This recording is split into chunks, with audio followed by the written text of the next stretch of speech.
Assalamualaikum warahmatullahi wabarakatuh. Ya, di sini Bapak akan menjelaskan tentang listrik statis. Nah, tentunya sebelum kita memulai pembelajaran pada hari ini, marilah kita berdoa menurut kepercayaan dan imannya masing-masing. Doa, doa selesai. Ya. Dan tentunya tolong dipersiapkan semuanya, alat tulis, kemudian medianya untuk HP-nya, kemudian semua mungkin makanan yang mendukung silakan. Dan di sini kita mau belajar dengan santai dan karena materinya sangat berat sekali, jadi kita buat dengan senyaman mungkin. Tentunya jangan lupa belajar fisika tetap menyenangkan. Ya, selanjutnya pada kesempatan hari ini kita akan menjelaskan tentang listrik statis. Di mana tujuan kita membelajar pada hari ini itu adalah yang pertama kita adalah harus bisa menerapkan hukum dan permasalahan gaya, medan, dan listrik, kemudian menentukan potensial, energi potensial, kemudian menentukan hukum Gauss, tentunya berkaitan dengan kehidupan pada sehari-hari. Kalau kita bisa menyimpulkan bahwa listrik statis itu ternyata sangat ada pada kehidupan kita sehari-hari, terutama pada terjadinya petir, kemudian terjadinya waktu kita bermain. Mungkin kita bisa flashback dulu pada pembelajaran di SMP. Next, di mana pembelajaran di SMP kita bisa menggunakan penggaris untuk memberikan motivasi, yaitu dulu kita pernah bermain penggaris, kemudian digosok-gosokkan pada rambut, kemudian ternyata penggaris itu bisa menarik kertas-kertas yang ada di depannya. Nah, itu juga ada hubungannya dengan listrik statis. Tapi di sini akan saya kembangkan lagi biar lebih mengerti penerapannya, yaitu adalah terjadinya petir, sambaran petir. Jadi bisa dilihat di ketiga gambar di samping bahwa petir terjadi itu karena memang ada mendung atau awan yang sudah berwarna hitam, atau kemudian kita lihat berwarna hitam. Lah di situ ternyata awan itu mengandung dua buah muatan. Tentunya sudah kalian pahami, sebenarnya ada tiga muatan kan, tapi di sini memang ada dua, yaitu ada positif sama negatif. Sementara itu pada waktu belum terjadinya petir, kondisi awan itu adalah jadi satu, positif sama negatif. Nah, kemudian pada saat mau terjadinya hujan, ternyata pada ion positif dia akan mengelompok menjadi ke atas dan ion negatif akan mengelompok menjadi ke bawah.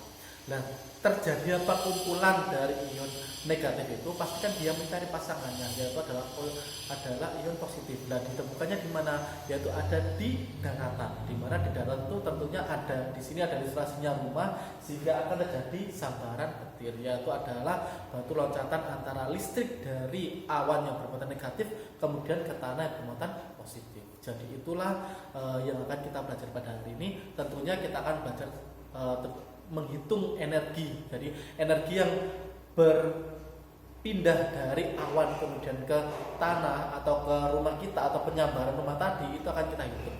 Jadi kita akan berfokus pada situ. Jadi dipersiapkan lagi, didengarkan dengan seksama. Kita akan menjelaskan materi selanjutnya. Next. Untuk materi selanjutnya itu adalah kita di sini belajar tentang pemahaman dasar. Apa itu listrik statis? Listrik statis adalah timbulnya muatan yang adanya gesekan antara benda-benda, tentunya benda yang bermuatan positif sama negatif. Muatan listrik adalah pembawaan sifat kelistrikan suatu benda, di mana jika ada suatu muatan negatif sama negatif pasti dia akan tolak menolak. Kalau positif sama negatif kita akan tarik menarik. Ini pun sudah kalian dapatkan di pelajaran di SMP. Saya hanya mereview saja. Selanjutnya next. Dan selanjutnya kita akan belajar tentang gaya. Jadi ada sebuah muatan kemudian yang saling berinteraksi dan berjarak tertentu. Tentunya dua buah muatan ini akan menghasilkan suatu gaya, di mana gaya ini itu akan bekerja atau dapat dirumuskan dengan perumusan yang seperti samping ini, yaitu adalah F sama dengan K, konstanta dari gaya listrik, kemudian Q1 muatan 1 dikalikan muatan 2 per jarak kuadrat dari kedua muatan tersebut. Jadi itu untuk menentukan, mencari gaya listrik yang bekerja pada dua buah muatan. Selanjutnya untuk penerapan contoh biar kita lebih memahami lagi dan lebih mengenal lagi gaya kolom. Next, selanjutnya adalah misalkan pada contoh berikut ini. Di udara terdapat dua buah muatan 10 mikrokolom dan 40 mikrokolom. Dan tentunya kedua buah muatan ini akan terpisah dalam jarak 20 cm. Berapakah besar gaya interaksi antara kedua buah muatan tersebut? Tentunya untuk kita menyelesaikannya biar lebih mudah, lebih memahami lagi. Soalnya kita gunakan seperti pembelajaran seperti biasa, yaitu diketahui apa dulu. Tentunya diketahui adalah Q1, yaitu adalah 10 mikrokolom. Nah, karena satuannya masih mikro, harus diubah jadi kolom, yaitu di mana 1 mikro itu adalah 10 pangkat min 6 kolom. Jadi Q1 itu bisa dirumuskan seperti ini, yaitu adalah 10 kali 10 pangkat min 6. Kemudian Q2 juga sama. Nanti N-nya di sini diketahui tadi jarak antara dua interaksi adalah 20 cm. Di mana 20 cm ini harus konversi lagi menjadi meter, yaitu adalah 20 kali 10 pangkat min 2. Nah, di sini yang harus diperhatikan adalah konstanta itu tidak harus diketahui di soal, tapi konstanta itu harus sudah dimengerti atau sudah paham. Dan konstanta itu selalu sama pada ruangan hampa, yaitu adalah 9 kali 10 pangkat 9 Newton meter pangkat 2 per C pangkat 2. Ilustrasi gambarnya seperti ini bisa digambarkan. Kemudian ini ada dua gaya, ini ada dua gaya yang terjadi pada muatan 2 ke 1, yang ini adalah muatan 1 ke 2. Nah, ternyata ini ada besarnya sama, sehingga perumusannya juga sama. Dimasukkan ke rumus gaya kolom tadi, di mana F sama dengan K kali Q1 kali Q2 per R pangkat 2. Dimasukkan angka yang sudah kita ketahui tadi, kemudian dihitung sehingga mendapatkan nilai 90 Newton. Dan di sini artinya adalah gaya yang bekerja antara kedua muatan tersebut adalah sama. Jadi seperti itu untuk pemahaman untuk gaya kolom. Selanjutnya, untuk pemahaman selanjutnya tentunya di gaya, selain dia mengalami gaya, ternyata ada mengalami medan, yaitu ada tarik menarik, di mana siapa yang paling kuat, apakah positif atau negatif. Nah, di sini kita akan belajar dengan medan listrik, yaitu kuat medan, di mana tingkat kekuatan gaya listrik tadi. Perumusannya hampir sama dengan gaya kolom. Bedanya di sini adalah dia cuma menggunakan perumusannya adalah E. Kalau tadi kan F gaya, ini E sama dengan K sama Q, jadi dia pakai suatu muatan saja per R pangkat 2. Itu jika pada pengujian pada satu titik. Kalau pada muatan uji atau dia menggunakan hubungan dengan gaya kolom, bisa dirumuskan adalah E sama dengan gaya per muatan. Nah, itu untuk medan listriknya. Untuk kita lebih memahami lagi atau lebih mengerti, lebih mengenal atau familiar, berarti next kita lanjutkan kepada contoh soal selanjutnya. Contoh soal yang kedua adalah misalkan kita ada punya suatu titik A. Titik A pada jarak 5 cm dengan muatan 10 mikrokolom. Besar dan arah medan listrik pada titik A itu berapa? Tentunya harus kita ketahui dengan sebagai pihak ini adalah muatan listrik Q. Ini adalah 10 mikrokolom. Tentunya mikrokolom harus diubah menjadi kolom, yaitu adalah 10 kali 10 pangkat 6 kolom. Kemudian jaraknya juga sama seperti tadi, karena ini ada 5 cm harus diubah menjadi meter, di mana 5 cm menjadi 0,05 meter. Kemudian kita cari energi, kita cari kuat medan listriknya dengan menggunakan rumus K kali Q per R pangkat 2. Dimasukkan seperti yang pada yang diketahui, kemudian dihitung sehingga ketemu E-nya sebesar 3,6 kali 10 pangkat 7 Newton per kolom. Next untuk selanjutnya. Selain itu ternyata masih banyak sekali besar-besaran yang masih ada 4. Jadi tadi kita belajar ini adalah F, ini adalah gaya kolom yang perumusan tadi. Kemudian yang kita lihat di sebelah kanannya lagi adalah E, itu adalah medan listrik. Ternyata masih ada 2 lagi kalau kita mau belajar lebih lanjut lagi, yaitu masih ada energi potensial listrik, kemudian beda potensial listrik. Jadi keempat ini sebenarnya rumusnya hampir sama. Saya buat model seperti ini adalah biar kalian mudah menghafalkan dan mudah mengingat. Tinggal kalau dari rumus gaya ke rumus medan, ini kita tinggal lihat arahnya saja. Berarti ini adalah ada pengurangan Q atau muatan, sehingga rumusnya seperti tadi. Ini ada kaki R pangkat 2 itu pada kaki per R pangkat 2. Jadi Q-nya cuma ada 1. Dan kalau dia turun ke bawah berarti R-nya berkurang. Jadi ini adalah tabel untuk mempermudahkan kalian. Tapi Tapi di sini saya cuma Bapak menekankan hanya pada gaya sama medan listrik. Ini hanya pengetahuan umum yang mungkin kalau di luar.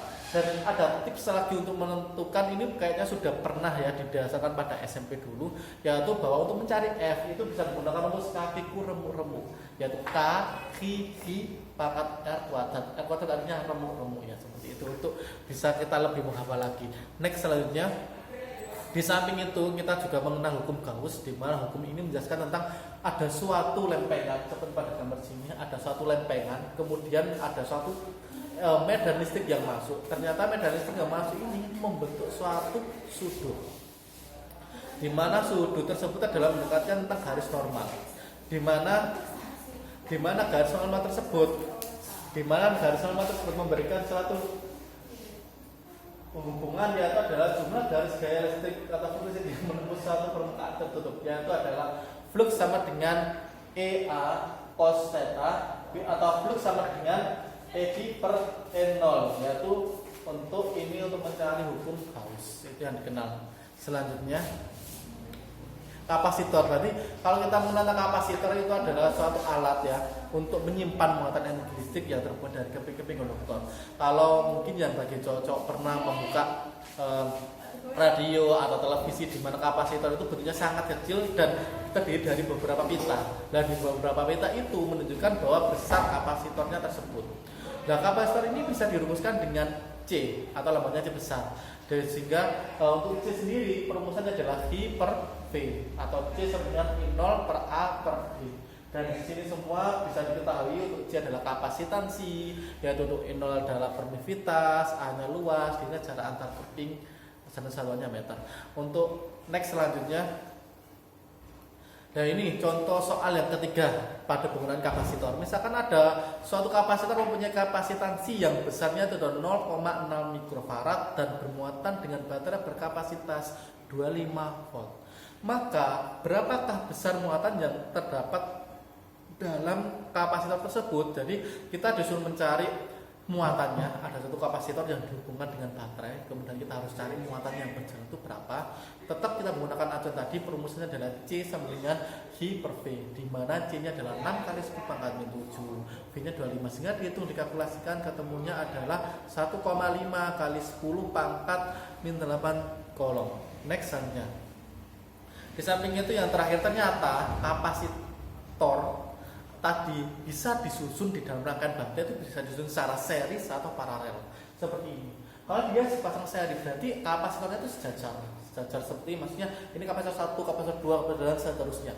Tapi kalau dia disusun secara paralel, berarti dia kayak apa ya, terbagi atau tersusun ke bawah seperti ini. Dan di mana untuk dia susunan secara seri, berarti muatannya itu adalah sama, I1 sama dengan I2 sama dengan I. Kemudian kalau paralel itu adalah G-nya tidak sama atau hasil penjumlahan. Dan yang paling penting di sini adalah kita menghitung kapasitansinya, yaitu adalah jika dia kapasitornya secara seri, kemudian kita mau menghitungnya, itu adalah 1 per C total sama dengan 1 per C1 plus 1 per C2. Kemudian untuk kapasitor paralelnya atau C total itu adalah C1 plus dari C1 plus C2, yaitu hasil penjumlahan.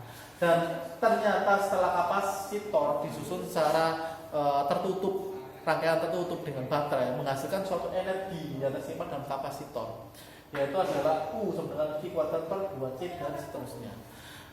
Untuk lebih memahami lagi, tentunya Bapak akan berikan contoh lagi. Next selanjutnya, nah ini ada contoh soal yang keempat. Misalkan kita punya 4 buah kapasitansi, yaitu adalah 2 mikrofarad, 1 mikrofarad, 3 mikrofarad, 4 mikrofarad, dan keempatnya ini dipasang secara seri. Masih ingat tadi yang pasang seri itu seperti apa? Pasang seri adalah disusun secara lurus ya. Berarti kalau kita mengingat tadi perumusan tadi, saya ulangi lagi, untuk penghitungan secara seri itu adalah menggunakan penjumlahan dan dibagi. Kalau dia menggunakan paralel itu adalah hasil penjumlahan. Nah, di sini kita tadi sudah menghitung seperti ini. Jadi 1 per C sama dengan 1 per C1 tambah 1 per C2 tambah 1 per C3 dan tambah 1 per C4. Nah, satu penambahan C itu tergantung pada jumlah kapasitansi yang ada pada soal. Kalau memang sudah ada 3, ya sampai 1 per C1 tambah 1 per C2 tambah 1 per C3. hanya sampai di situ saja. Dan dari perubahan tadi yang kita sudah diketahui soalnya tadi, didapatkan bahwa C-nya itu adalah polanya adalah 25/12. Karena yang kita cari adalah C, bukan 1/C. Maka ini ada perbalikan angka. Sehingga dari 25/12 jadi 12/25. Sehingga kapasitansi total atau C totalnya ketemu 0,48. Jadi itulah contoh-contoh soal yang terakhir. Next selanjutnya. Nah, itu adalah penjelasan tadi dari saya, dan jika memang masih kurang dipahami ya silakan di play lagi di Facebooknya, dimengerti lagi, dipahami lagi ya. Dan ini tugasnya yaitu ada 5 soal, di mana satu soal tadi 1 sampai 3 soal lagi hampir sama dengan yang ada di slide tadi, jadi bisa dimengerti lagi atau langkah-langkah yang bisa tadi bisa ditirukan lagi untuk mengerjakan nomor 1 sampai 3. Kemudian nomor 4 ini adalah penjelasan yang sudah saya jelaskan di awal tadi, yaitu kenapa kalau penggaris tadi bisa menarik kertas, kemudian kenapa terjadinya petir, itu sudah di awal tadi sudah saya jelaskan. Jadi silakan didengar lagi dengan bersama dan ditulis dengan pengertiannya masing-masing dan ditambahi dengan beberapa faktor yang mendukung, silakan. Tentunya dengan bantuan internet atau di buku, silakan. Kalau soal nomor 5 tentunya ini soal yang lebih baru lagi, yaitu mengapa kita harus pada bangunan yang tinggi kita harus mendirikan atau membangun sebuah penangkal petir dan diletakkan di atas. Itu tujuannya kenapa? Nah ini adalah mungkin kayak pengetahuan yang sering kita dengar tapi kita nggak tahu alasannya kenapa. Jadi ini bisa pemahaman yang berlanjut lagi, silakan dicari di buku, silakan bertanya pada kakaknya atau ibunya yang mengerti, silakan. Ini adalah eksplorasi dari jawaban kalian untuk nomor 5. Dan saya kira sudah sangat cukup untuk tugas dari hari ini dan sangat jelas sekali. Jadi silakan dikerjakan, kemudian kalau sudah silakan difoto dan dikirim ke WA saya. Tentunya kalian semua sudah mengetahui nomor saya, dan jangan ragu untuk bertanya dan jangan ragu untuk memotret hasilnya. Yang saya nilai di sini adalah hasil pekerjaan sendiri. Jadi semua media, semua bahan sudah saya berikan, jadi tinggal sampai di sini yang mengeksplorasi diri kalian untuk mengerjakannya. Dan yang jangan sampai mengumpulkan hari besok ya, karena tentunya pada di jam luar pembelajaran ini tentunya saya sudah tidak melayani penilaian, jadi saya hanya fokus pada hari pembelajaran hari ini saja. Jadi sekian dari saya tentunya, dan jangan lupa karena pembelajaran ini dilakukan di rumah, tetap menjaga kondisi kesehatan, terus kemudian menjalani komunikasi dengan orang tua juga dengan yang baik, dan kemudian ada beberapa juga yang perlu disampaikan, yaitu yang terkait pada pembelajaran hari ini. Yang terakhir yaitu antara Wuhan ini yang perlu penting diperhatikan. Walaupun emang di sekitar kita belum ada yang terjangkit, tapi kita harus mewaspadai diri karena penyakit ini tidak memandang usia, tidak memandang pekerjaan, dan tidak memandang siapapun. Jadi yang pertama adalah wash your hands, yaitu adalah cuci tangan secara teratur. Kemudian yang kedua adalah use mask properly, yaitu gunakan masker dengan benar. Kemudian langkah yang ketiga itu adalah have your temperature checked, yaitu adalah periksalah suhu tubuhmu secara teratur. Dan kemudian adalah avoid leg crowd, yaitu adalah hindari keramaian dan berpergian. Yang terakhir adalah never talk nor face with uncle hands, yaitu hindari menyentuh wajah dengan tangan kotor. Jadi sekian dari saya, dan semoga pembelajaran ini bermanfaat, dan semoga apa yang saya ajarkan di sini bisa diserap dengan baik dan bisa menambahkan informasi-informasi yang ada di gejala alam ini sesuai dengan pembelajaran fisika. Ya, dan saya akhiri. Saya mohon maaf jika ada salah kata maupun perkataan yang kurang jelas atau powerpointnya kurang apa, yang silakan dilihat di grupnya karena nanti penajarannya akan saya share. Ya udah, saya akhiri. Wassalamualaikum warahmatullahi wabarakatuh.